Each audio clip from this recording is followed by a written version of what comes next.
नमस्ते बच्चों, मेरा नाम गोस्वामी हिमाली है और मैं आपकी हिंदी अध्यापिका हूँ from Saraswati group of education. Now बच्चों, हमने लास्ट सेशन में हमारा चैप्टर 9 वृक्ष वो हमने कंप्लीट किया था, राइट। वो हमने एक्सप्लेन किया था। आज हम लोग उसकी एक्सरसाइज करेंगे, दैट मीन्स उसके क्वेश्चन आंसर करेंगे और साथ में उसकी पाठमाला भी करेंगे, राइट। क्वेश्चन आंसर हमें CW में लिखने होते हैं और पाठमाला यानी कि हमारी टेक्स्ट बुक भी आज हम लोग कंप्लीट करेंगे, राइट। तो सबसे पहले हम लोग हमारी ये क्वेश्चन आंसर स्टार्ट करते हैं। उससे पहले हम लोग एक बार ये हमारा रिवीजन कर लेते हैं, राइट। क्योंकि अगर हमें पता होगा कि हमने लेसन में क्या देखा था, उसका रिवीजन हमें याद होगा, तो हम लोग क्वेश्चन आंसर इजी दे सकते हैं, राइट। तो चैप्टर 9 वृक्ष। अंकुर मिट्टी में सोया था, सपनों में खोया था, नन्हा बीज हवा ने लाकर एक जगह बोया था। हमने देखा था कि अंकुर जो बीज होता है वो मिट्टी के अंदर सोया हुआ है, वो भी सपने देख रहा है बहुत बड़े होने की, राइट। और एक हवा ने की झोंके ने लाकर उसको बोया है। तभी बीज ने ली अंगड़ाई, देह झांकी पाई, आंख खोलकर बाहर आया, दुनिया पड़ी दिखाई, राइट। तभी जो बीज था उसने एक अंगड़ाई ली, दैट मीन्स उसमें से एक अंकुर निकला, डाली पान और उसने आंख खोलकर देखा तो बहुत बड़ी दुनिया उसने पाई। खाद मिली कुछ पानी पाया, खाद मिली कुछ पानी पाया, ऐसे जीवन आया, ऊपर बढ़ा इधर धरती में, नीचे उधर समाया, राइट। फिर हमने बात की थी कि इसको खाद पानी, देखो वृक्ष उसके बिना वो उगता नहीं है, राइट। उसको पानी तो चाहिए, खाद पानी टाइम टू टाइम अगर हम उसको नहीं देंगे तो वो वृक्ष कभी ग्रो होगा नहीं, राइट। फिर ऊपर जितना बढ़ता है उतना नीचे भी होता है, दैट मीन्स कि उसकी जड़ें होती है वो कहाँ होती है, नीचे होती है, राइट। नेक्स्ट पेज पर, तने डालिया पत्ते आए और फूल मुस्काए, नन्हा बीज वृक्ष बन के धरती पर लहराए। तने डालिया पत्ते आए यानी कि उसकी डालियों पर पत्ते आए हैं, राइट, और फूल भी आए हैं और वो देख के हम भी मुस्कुराते हैं, राइट। नन्हा बीज वृक्ष बन गया, एक छोटा सा नन्हा बीज था सिर्फ और अब वो एक वृक्ष बन गया है और धरती पर लहरा रहा है। जीता मरता रोगी होता, दुख आने पर रोता, वृक्ष सांस लेता बढ़ता है, जगता है फिर सोता, राइट। वो भी एक सजीव है, हमने भी बात की कि वो भी सजीव है, सोता रोता हंसता, यानी कि उसको भी रोग होता है। उसके बारे में भी हमने बहुत बातें की थी कि उसको भी रोग होता है, जिसकी वजह से हम लोग जंतुनाशक दवाओं का छिड़काव करते हैं, राइट। रोज शाम को चिड़िया आती, सारी रात बिताती, बड़े सवेरे जाग वृक्ष पर चींची चींची गाती, राइट। फिर हमने देखा था कि खासकर वृक्ष है वो चिड़ियों के लिए, पक्षियों के लिए बहुत मायने रखता है, क्योंकि वो वहां पर अपने घर बनाते हैं और वहां पर अपना आसरा लेते हैं, राइट। वो सुबह उठती है और चींची करके एकदम सुंदर वातावरण कर देती है और फिर ये जो चिड़िया होती है वो शाम को वापस अपना दाना चुन के वापस अपने घोंसले में आ जाती है, राइट। तो ये था हमारा चैप्टर। नाउ अभी हम लोग हमारे क्वेश्चन आंसर स्टार्ट करते हैं। तो सबसे पहले क्वेश्चन आंसर कौन से होते हैं, बोलने की बारी वाले क्वेश्चन। कौन से होते हैं, बोलने की बारी वाले, राइट। पर ये जो बोलने की बारी वाले क्वेश्चन है वो हम लोग हमारी CW में लिखते हैं, राइट। तो सबसे पहला क्वेश्चन है, अंकुर कहाँ सोया था। अंकुर कहाँ सोया था, तो अंकुर कहाँ सोया था, अंकुर मिट्टी में सोया था, राइट। मिट्टी के अंदर था, अंकुर मिट्टी के अंदर था। बाहर कोई भी दाना है तो वो कभी पौधा या पेड़ बन सकता नहीं है, राइट। अंकुर मिट्टी में सोया था, अंकुर मिट्टी में सोया था, राइट। नाउ क्वेश्चन नंबर 2, हवा बीज को कैसे बो सकती है, सोचकर लिखिए। हवा बीज को कैसे बो सकती है, सोचकर बताइए। देखो हवा बीज को कैसे बोती है, तो एक तो हवा कहीं उड़ा के वो बीज को लाई है, फिर उस पर धूल मिट्टी सब कुछ उड़ता है, राइट। तो उसी तरह वो बीज को बोती है। तो हमें उसका आंसर कैसे लिखना है, हवा एक बीज को उड़ाकर किसी जगह लाकर डाल देती है। हवा एक बीज को उड़ाकर किसी जगह लाकर डाल देती है, राइट। वो बोती नहीं है, जैसे हम लोग कोई प्रॉपर वर्क कर रहे हैं तो हम लोग उसको खुदाई करेंगे, फिर एक गड्ढा करेंगे, उसके अंदर एक खड्डा करेंगे, उसके अंदर हम लोग वो बीज को डालेंगे, फिर ऊपर मिट्टी, प्रॉपर एक उसकी जो रीत होती है उसी तरह का हम लोग करते हैं, राइट। बट ये हवा ने कैसे बोया है? हवा तो कुछ ऐसा नहीं करेगी कि बेलचा और सब कुछ लेके सब कुछ खुदाई करेगी फिर उसमें बीज बोएगी। हवा तो ऐसा कुछ नहीं करती है। तो इसमें क्या है कि हवा एक बीज को उड़ाकर किसी जगह लाकर डाल देती है। हवा चलने से उस पर मिट्टी आदि पड़ जाता है। वर्षा होने से वह बीज अंकुर बन फलने लगता है, राइट। देखो मैंने अभी बात की कि वैसे ही जैसे कि बीज लाकर वहां पे डाल दिया, फिर उस पर हवा चलने से धूल मिट्टी वो सब कुछ लगता है और फिर उस पर बारिश होती है, राइट। फिर हवा तो पानी डालने जाती नहीं है, पर फिर उस पर बारिश होती है और फिर वहां से एक पौधा निकलता है। हवा एक बीज को उड़ाकर किसी जगह लाकर डाल देती है। हवा चलने से उस पर मिट्टी आदि पड़ जाता है। वर्षा होने से वह बीज अंकुर बन जाता है, राइट। इस तरह हवा बीज को बो देती है। तो ये हवा बीज को कैसे बोती है उसकी हमने इसमें पद्धति देखी, राइट। नाउ क्वेश्चन नंबर 3, नन्हा बीज वृक्ष कैसे बन गया? नन्हा सा बीज था वो वृक्ष कैसे बन गया? तो खाद और पानी से जीवन पाकर बीज से अंकुर फूटा, राइट। खाद और पानी डाला उसमें की वजह से उसमें जीव आ गया, राइट, और उसमें अंकुर फूटा, धरती के ऊपर आया और वृक्ष बन गया। खाद और पानी से जीवन पाकर बीज से अंकुर फूटा, धरती के ऊपर आया और वृक्ष बन गया, right. Now question number 4। Question number 4 है, वृक्ष और चिड़िया के बीच क्या संबंध है? वृक्ष और चिड़िया के बीच क्या संबंध है? देखो हमने देखी थी बात है कि वृक्ष और चिड़िया के बीच क्या संबंध है? वृक्ष चिड़ियों का बसेरा है, राइट। वृक्ष चिड़ियों का बसेरा यानी कि उनके रहने का स्थान। वृक्ष चिड़ियों का बसेरा है। वे पेड़ों पर रात को विश्राम करती है, तो आराम करती है। वे पेड़ों पर रात को विश्राम करती है और सुबह उठकर ची ची कर मधुर स्वर में गाती है। तो उन दोनों का संबंध हुआ। एक तो सबसे पहले वृक्ष चिड़ियों का बसेरा है, वे पेड़ों पर रात को विश्राम करती है और सुबह उठकर ची ची कर मधुर गीत गाती है, राइट। तो ये था क्वेश्चन नंबर 4। नाउ अभी लिखने की बारी वाले क्वेश्चन। कौन से क्वेश्चन? लिखने की बारी वाले क्वेश्चन। तो उसमें सबसे पहला क्वेश्चन है, नन्हे बीज को किसने बोया? नन्हे बीज को, जो हमने काव्य देखा तो उसमें हमने देखा कि नन्हे बीज को किसने बोया था? तो नन्हे बीज को हवा कहीं से उड़ा लाई और जमीन में बो दिया।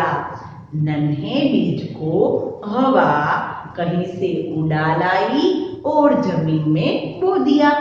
नाउ क्वेश्चन नंबर 2, मिट्टी से बाहर आकर अंकुर किस प्रकार बढ़ा? मिट्टी से बाहर आकर अंकुर किस प्रकार बढ़ा, यानी कि वृक्ष कैसे बना? मिट्टी से बाहर आने पर खाद, पानी, हवा और सूर्य की किरणों की सहायता से अंकुर बढ़ता गया और वृक्ष का रूप धारण कर लिया। देखो वृक्ष में क्या होता है कि सिर्फ खाद, पानी और साथ ही साथ उसको सूर्य की किरणें भी चाहिए, राइट। उसी में से वो अपना खुराक अन्न है वो लेता है वृक्ष, राइट। वृक्ष मिट्टी से बाहर आने पर, मिट्टी में से जब वो बाहर आया तो उस पर खाद, पानी, हवा, और हवा भी चाहिए। अगर आप बिना हवा के कोई भी पौधे को ऐसे पैक कर देंगे तो वो कभी ग्रो होगा नहीं, राइट। वो कभी वृक्ष बनेगा ही नहीं और नहीं उसमें से एक भी अंकुर भी निकलेगा नहीं। मिट्टी से बाहर आने पर खाद, पानी, हवा और सूर्य की किरणों की सहायता से अंकुर बढ़ता गया और वृक्ष का रूप धारण कर लिया। ओके, नाउ क्वेश्चन नंबर 3, वृक्ष का जीवन, इस विषय पर 5 वाक्य का अनुच्छेद लिखिए। क्या है वृक्ष का जीवन? वृक्ष का जीवन कैसा है, राइट। उसके बारे में हमें 5 सेंटेंस लिखने हैं। तो देखो कैसे लिखना है। सबसे पहले बीज को मिट्टी में बोया जाता है। फर्स्ट, सबसे पहले क्या किया जाता है, वृक्ष का जीवन पूरा कैसा होता है, वो बीज, फिर उसमें क्या क्या डालते हैं, वो कैसे ग्रो होता है, सब कुछ उसमें लिखना है, राइट। तो सबसे पहले बीज को मिट्टी में बोया जाता है, फिर बीज अंकुर बन धरती फाड़ कर बाहर निकल आता है। फिर जो जमीन में बोया होता है उसको फाड़ कर, दैट मीन्स उसमें थोड़ी थोड़ी मोटी, थोड़ी छोटी बड़ी तिराड़ हो जाती है और फिर उसमें से एक जो बीज होता है वो उसके अंकुर निकल आते हैं, राइट। बीज अंकुर बन धरती फाड़ कर बाहर निकल आता है। हवा, पानी, खाद तथा सूरज की किरणें बढ़ने में उनकी सहायता करते हैं। थर्ड स्टेप वो, राइट। सबसे पहले क्या, सबसे पहले बीज को मिट्टी में बोया जाता है। सेकंड, बीज अंकुर बन धरती फाड़ कर बाहर निकल आता है। थर्ड, हवा, पानी, खाद तथा सूरज की किरणें बढ़ने में उनकी सहायता करते हैं उसकी। और फोर्थ, बढ़ते बढ़ते उसका तना, डालियां, पत्ते, फूल उसके रूप को बदल देते हैं, राइट। फिर वो धीरे धीरे बढ़ता जाता है और उसके डालियां, पत्ते, फूल और सब कुछ उसमें ग्रो होता है, राइट। सब कुछ वो उस रूप में उसको बदल देते हैं। बढ़ते बढ़ते उसका तना, डालियां, पत्ते, फूल उसके रूप को बदल देते हैं। वह लास्ट वाला पॉइंट, वह छोटा सा बीज वृक्ष का रूप धारण कर लेता है और फिर वो छोटा सा बीज है वो वृक्ष का रूप धारण कर लेता है, राइट। तो ये थे हमारे क्वेश्चन आंसर। नाउ अभी हम लोग हमारी टेक्स्ट बुक करेंगे, right. Text book page number 59। तो देखो पेज नंबर 59 में क्या है, सबसे पहले 59 में हमने क्वेश्चन आंसर देख लिए। उसके बाद नीचे क्वेश्चन नंबर 4 देखो। क्वेश्चन नंबर 4 है, उसमें हमें काव्य की पंक्ति हमें एक्सप्लेन करके दी है। तो एक्सप्लेन वाली जो पंक्ति है वो वहां पर कौन सी पंक्ति है वो हमें कहना है। निम्नलिखित पंक्तियों वाली पंक्तियां कविता से चुनकर लिखिए। फर्स्ट क्या है, तने पर डालियां, पत्तों और फूलों के आने से मुस्कुराता वृक्ष धरती पर लहराने लगा। वैसी पोयम जो लाइन हमें बता दी है वैसी वहां पर पैराग्राफ कहाँ पर है वो हमें कहना है। तो पेज नंबर 58 वाला जो पैराग्राफ है, फर्स्ट, तने डालियां पत्ते आए और फूल मुस्काए, नन्हा बीज वृक्ष बनके धरती पर लहराए, राइट। वो हमें उसमें लिखना है। देन नाउ 2 वाले क्वेश्चन 2, चिड़िया रोज शाम को आकर वृक्ष पर आराम करती है, फिर सुबह उठकर चींची गाती है। तो वैसा पैराग्राफ कहाँ पर है, यस लास्ट वाला। कौन सा, लास्ट वाला। रोज शाम को चिड़िया आती, सारी रात बिताती, बड़े सवेरे जाग वृक्ष चींची चींची गाती, राइट। वो पैराग्राफ हमें इसमें लिखना है। फर्स्ट में हमें पेज नंबर 58 वाला फर्स्ट पैराग्राफ और सेकंड में हमें पेज नंबर 58 वाला लास्ट पैराग्राफ उसमें लिखना है। डन। हमें काव्य पंक्ति भी रीड करनी है, ओके। Now page number 60।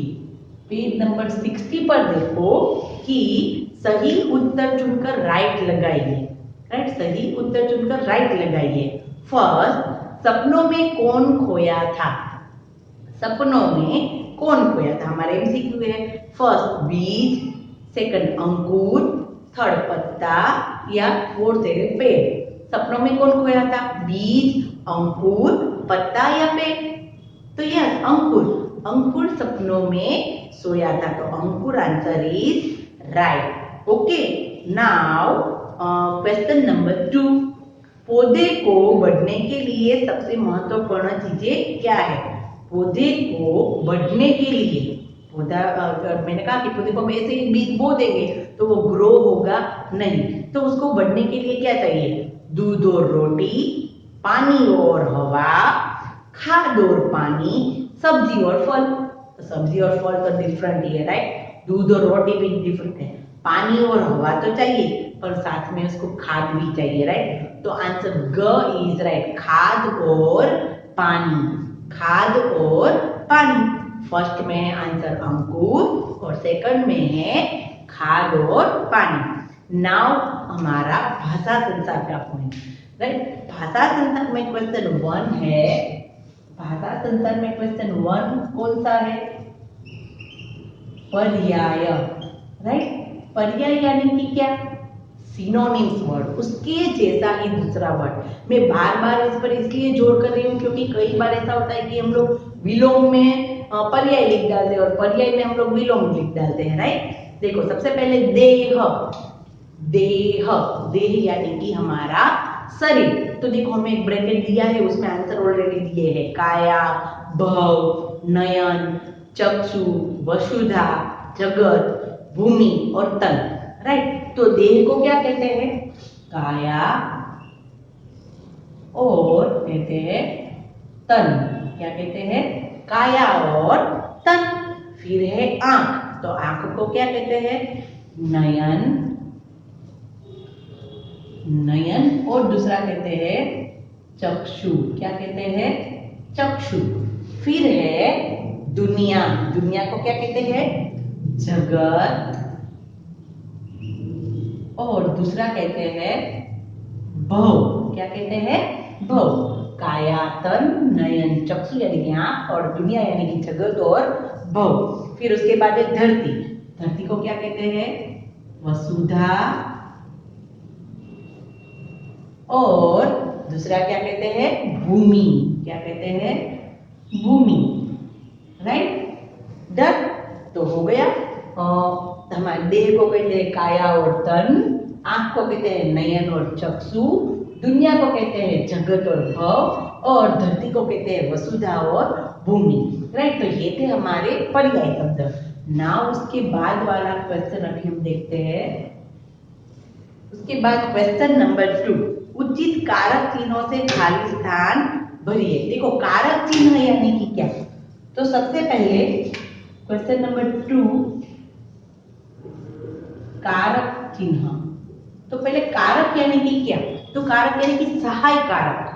क्या होगा? कारक यानी कि सहाय कारक। उसका मतलब कि उसकी सहाय के बिना, इस शब्द की सहाय के बिना वो वाक्य हमें अधूरा लगता है। कैसा लगता है? अधूरा।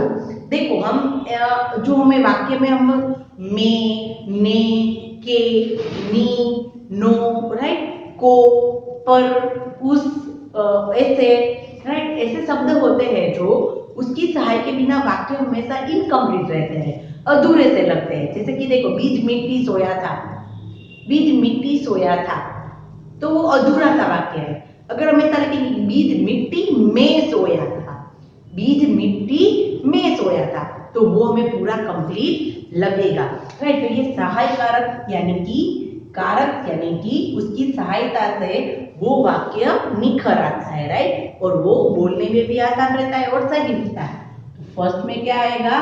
में, बीज मिट्टी में सोया था, राइट। फिर सेकंड वाली, अचानक बीज अंगड़ाई, अचानक बीज ने अंगड़ाई, अचानक बीज ने अंगड़ाई, में, ने, के, की, का, को, ऐसे सारे जो शब्द होते हैं वो सबको सहाय कारक शब्द कहते हैं। डन। उसके बाद कुछ दिन बाद धरती देश पौधे लहराने लगे। धरती पर क्या आएगा? धरती पर पौधे लहराने लगे। डन। उसके बाद शाम चिड़िया आती और चहचहाती, पर शाम को चिड़िया आती और चहचहाने लगती, राइट। ये सारे जो शब्द होते हैं वो सहाय कारक शब्द याद करेंगे आप, तो याद रहेगा आप लोगों को, क्योंकि उसकी सहायता के बिना वो हमारा जो सेंटेंस होता है वो पूरा हमें कंप्लीट लगता नहीं है, right. Now question number 3। Question number 3 खास याद रखना है कि उसमें क्या है? क्रिया दिया है। क्या दिया है? क्रिया। तो क्रिया यानी कि क्या? तो क्रिया यानी कि हम लोग कोई भी क्रिया करते हैं, हंसना, खेलना, रोना, खाना, पीना, राइट, सब कुछ क्रिया में ना लगता है। बट हम जैसे सेंटेंस बोलते हैं उसी तरह हम क्रिया शब्द को थोड़ा सा अलग रूप देते हैं। जैसे कि खाना क्रिया है, राइट, पर मैं खा रही हूं, तो मैंने खाना का क्या कर दिया? खा, राइट। फिर गाना, ओके, गाना एक क्रिया है, पर मैं आज एक गाना गाती हूँ, राइट। गाना एक क्रिया है, राइट। पर मैं ऐसा कहूंगी कि मैं आज एक गाना गाती हूँ, क्या करूंगी, गाती हूँ। तो मैंने गाना का क्या कर डाला, गाती हूँ, राइट। तो ये सारी जो क्रिया होती है हम सेंटेंस के अनुसार उस क्रियाओं को हम लोग चेंज करते हैं, राइट। क्रिया को हम लोग जिस तरीके से सेंटेंस है उसी तरीके से शब्द को हम थोड़ा सा रूप बदलते हैं। जैसे कि देखो, फर्स्ट तितली हवा में उड़ना, तो तितली हवा में उड़ना है, तितली हवा में उड़ती है। हम क्या कहते हैं, तितली हवा में उड़ती है। तो हमने क्या किया, उड़ना का वहां पर हमने क्या किया, उड़ना, उसका हमने वहां पर क्या किया, उड़ती, क्या किया हमने, उड़ती, राइट। उड़ना का हमने क्या किया, तितली हवा में उड़ना है नहीं, तितली हवा में उड़ती है। उसके बाद है भौरे फूलों पर मंडराना है, कि मंडराते, क्या आता है, मंडराना हमें यहाँ पर दिया है, राइट, मंडराना।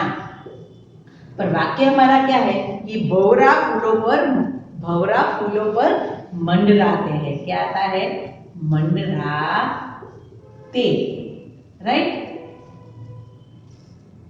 मंडराते हैं, राइट, यानी कि उसके आसपास घूमते हैं वो।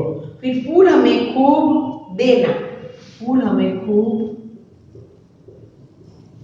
देना, फूल हमें खुशबू देना है, फूल हमें खुशबू देता है, क्या हम करेंगे, देता है, क्या करेंगे हम लोग, देता है, राइट।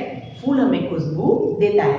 पत्ते हवा से हिलना है, पत्ते हवा से हिलना है, नहीं ऐसा नहीं लिखते, हम क्या लिखेंगे, पत्ते हवा से हिलते हैं, हम क्या लिखते हैं, हिलते हैं, राइट। हमने ये जो क्रिया थी उसको वाक्य के अनुसार हमने पीछे थोड़ा चेंजेस किया, राइट, तो सही वाक्य लगता है।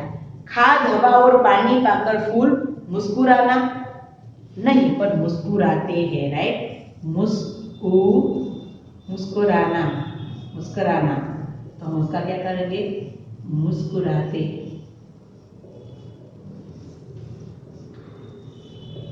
देन मुस्कुराते, हवा, खाद हवा और पानी पाकर फूल मुस्कुराते हैं, राइट।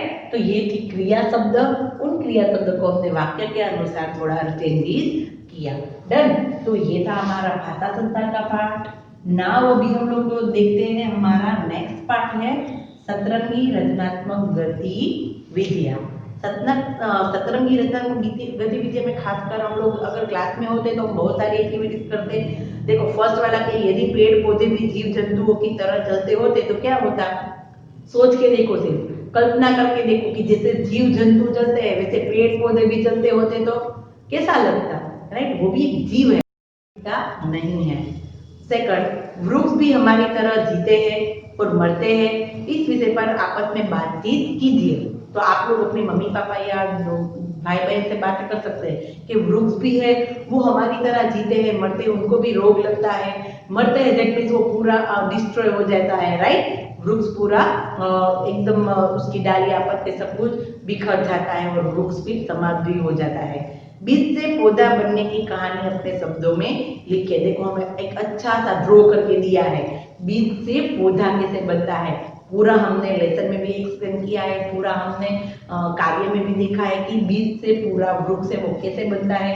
पहले उसमें मिट्टी लगती है, फिर पानी लगता है, खाद लगती है, सूर्य की किरणें, हवा, राइट, और फिर वो धीरे धीरे अंकुर निकलता है और फिर एक वृक्ष बनता है, उस पर डालियां पत्ते फूल सब कुछ आता है, राइट। तो इस तरीके से हम लोग डिस्कस कर सकते हैं। और सुंदर अक्षरों में अपनी कॉपी में लिखे, वो तो मैंने लास्ट वाले सेशन में भी आप लोगों को अपनी CW में लिखने के लिए बोल दिया था, राइट, तो वो तो हमने CW में डन कर लिया है। नाउ ये हमारा चैप्टर 9 यहाँ पर कंप्लीट होता है। नेक्स्ट सेशन में हम लोग इसी चैप्टर की अभ्यास पुस्तिका करेंगे। ओके, तो तब तक के लिए बाय।